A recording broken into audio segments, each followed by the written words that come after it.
नमस्कार, आप सभी का एक बार फिर से सोनीपत से आप लाइव जुड़ चुके हैं। दोस्तों, जैसे कि आप सभी को पता है कि चुनावी माहौल काफ़ी गर्म है और ऐसे में मुद्दा है कि जनता अब की बार क्या चाहती है। सरकार जो है बीजेपी की भी रह चुकी है, फिलहाल कांग्रेस के विधायक और मेयर थे अब की बार सोनीपत के। लेकिन सोनीपत के विकास की बात करूं मैं, सोनीपत में विकास के नाम पर सिर्फ गहरे गड्ढे, टूटा हुआ रोड, हर जगह क्राइम ही हमें नजर आता है।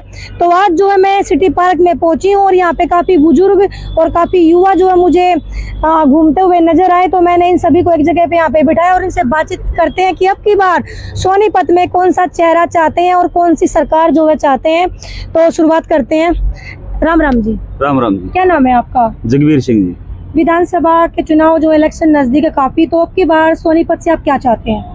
सोनीपत से जी ऐसा है, रुझान तो बीजेपी का है। 35-40 हजार से पहले भी हमारे यहाँ मोलाल जी जीत के गए हैं और अब भी रुझान बीजेपी का नजर आ रहा है सोनीपत में। तो लेकिन लोकसभा इलेक्शन की बात करें तो कांग्रेस सरकार की जीत हुई अब की बार। हाँ, ऐसा है जी, गाँव में थोड़ा फर्क है, उधर लोग कांग्रेस की तरफ ज्यादा रुझान था, शहर में बीजेपी का है। बीजेपी सरकार को ही क्यों पसंद करते हैं आप?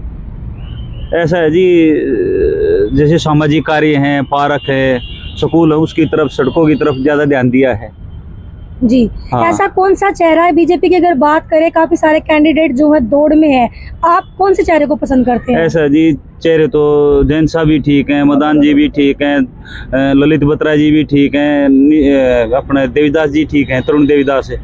और हमने तो जी तरुण देवीदास से 4-5 काम कराए थे, बड़े बढ़िया तरीके से करे हैं और बहुत ही शांत स्वभाव के आदमी हैं।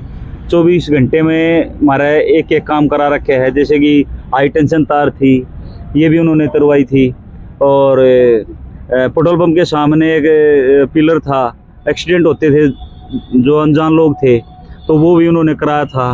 एक गौशाला के लिए एक बार हमने बोला जी कि यहाँ कुछ ईंटें बिछवा दो, गाय कम से कम 1-1 फुट गारे में खड़ी रहती है, तो वो भी काम उन्होंने कराया। एक शिविर था, मेन जो लाइन थी, पिछले 10 साल से पानी बह रहा था, वो काम भी तरुण देवीदास जी ने कराया था। तो हिसाब लगाया जाए जी, वो जिस हिसाब से हमने 7-8 काम करवाए, वो नंबर 1 पर खरे उतरे हमारे लिए। तरुण देवीदास की अगर हम बात करें तो युवा साथी हैं बीजेपी से, युवा नेता और काफी अच्छा कार्य भी कर रहे हैं। लेकिन जिस जो जानकारी मुझे मिली है, इनके पूजनीय स्वर्गीय जो बाबूजी हैं, बाबू देवीदास जी लगातार 15 साल तक विधायक रहे हैं। हाँ, बिल्कुल रहे हैं जी। उस टाइम इतनी लहर भी नहीं थी जनसंख्या, जब वो 3 बार जीते हैं। अपने स्वभाव के कारण वो अपने जेब में मोह रखते थे, जो भी किसी का काम होता था उसी टाइम कर देते थे। तो क्या लगता है इनको टिकट मिलनी चाहिए आपकी? हाँ, टिकट के तो जी दौड़ में है, वो उनको मिलनी चाहिए हमारी तरफ से। जैसे हमने देखा है, तो हम तो चाहते हैं कि उनको टिकट मिले और हम उनको विजयी बनाए जी। राम राम जी। राम राम जी। आप किसको पसंद करते हैं, कांग्रेस या बीजेपी? हम बीजेपी को पसंद करते हैं जी। और ऐसा कौन सा चेहरा है जो अब की बार नजर में है? आपको काम को देखकर वोट करेंगे या मोदी जी को देखकर वोट करेंगे? कैसे वोट करेंगे? देखो, दौड़ में तो सोनीपत में 4-5 हैं जी, जो है। तरुण देवदास भी है, राजीव जैन भी हैं, निखिल मदान भी हैं, बत्रा जी भी हैं। अब जिसको पार्टी टिकट देगी, वर्कर तो उसी के साथ जाएगा। जी जी जी। आप किसको पसंद करते हैं? आप काम टिकट तो पार्टी को देना, लेकिन आप किसको चाहते हैं? देखो, पार्टी के वर्कर का काम होता है, जिसको टिकट ले, जो टिकट ले आएगा उसी के साथ है। बहुत बढ़िया, बहुत बढ़िया। राम राम जी। राम राम। किसको चाहते हैं अब की बार सोनीपत से? हम तो तरुण देवदास को चाहते हैं जी। निखिल मदान को तो हम चाहते नहीं, क्योंकि वो तो अभी कांग्रेस छोड़कर बीजेपी में आ गया है। कल ना बीजेपी छोड़कर फिर कांग्रेस में चला जाएगा, तो भरोसा नहीं करते ना आप उसके उन पे? उस पर कोई भरोसा नहीं। या फिर ललित बत्रा जी। जी। ललित बत्रा का आपने नाम लिया, काफी बुजुर्ग हैं, उनके मतलब आराम करने के दिन है, और आपको लगता है कि कुछ कर पाएंगे आप? मैडम, आराम तो मोदी जी ने भी करना चाहिए। 75 साल के हो जाएंगे तो बत्रा जी भी काम करने वाले हैं, मैंने उनको देखा है। अभी है, हैंडसम है, काम कराते हैं, वो जाते हैं। और परंतु जिस हिसाब से हमारे यहाँ पार्क में काम तरुण देवीदास जी ने करा, हम तो ये चाहते हैं कि इनको टिकट मिले, हम इनको समर्थन करें। बहुत बढ़िया। तरुण देवीदास की अगर हम बात करें तो इनके जो स्वर्गीय जो बाबूजी हैं, बाबू देवीदास जी, 15 साल तक लगातार जो विधायक रहे हैं, आप कितना भरोसा करते हैं इनके? देखो, जो अपने बाबू देवीदास जी थे, उन्होंने कभी भी किसी को ये नहीं कहा कि मैं काम नहीं करूंगा। हाँ जी, क्या काम है, लो जी, उसको पेपर को पढ़ते भी नहीं थे। जो एप्लीकेशन लेके कोई जाता था तुरंत मोहर लगा देते थे, अपनी पॉकेट के अंदर मोहर रखते थे वो। उन्होंने कभी भी किसी के प्रति भी, चाहे अमीर था चाहे कोई गरीब था, उसका पूरा साथ दिया उन्होंने।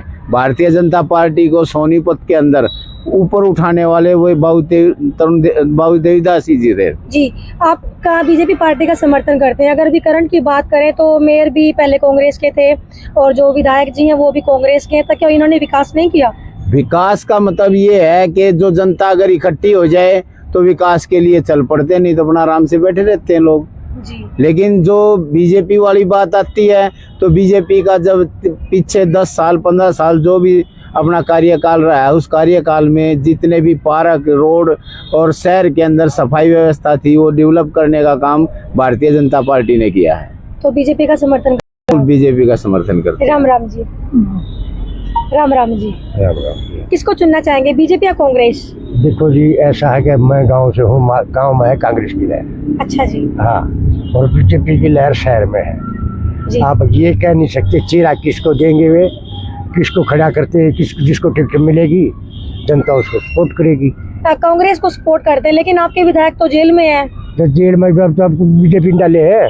अच्छा जी। और कौन डाल रहा है जेल में? आपकी खुशी से गया नहीं हो, बीजेपी ने कैसे डाला? आपकी खुशी से तो गया नहीं हो। सुनिए, अगर आपने कुछ नहीं किया है तो कानून आपको अंदर कैसे कर देगा? बीजेपी वाले जो कर रहे हैं उसके ऊपर कानून लागू नहीं है। नहीं, अगर कांग्रेस पार्टी की बात करें, कितने सारे विधायक है, तो अकेले सुरेंद्र पवार पे क्यों सिर्फ 2 जो कांग्रेस के जो ये विधायक है इनके ऊपर छापा पड़ा, बाकी पे क्यों नहीं पड़ा? आप केंद्र से ले लो, स्टेट से ले लो। मैडम सुनो, महाराष्ट्र में जब प्रधानमंत्री की नरेंद्र मोदी की रैली थी तो उस टाइम मोदी जी ने कहा था कि भी अजीत पवार ने 70,000 करोड़ का घोटाला कर दिया सिंचाई विभाग में, वो उनकी पार्टी में मिल गया, तो उसके खिलाफ तो कोई कार्रवाई नहीं करी उन्होंने, तो फिर न्याय कहाँ रहा?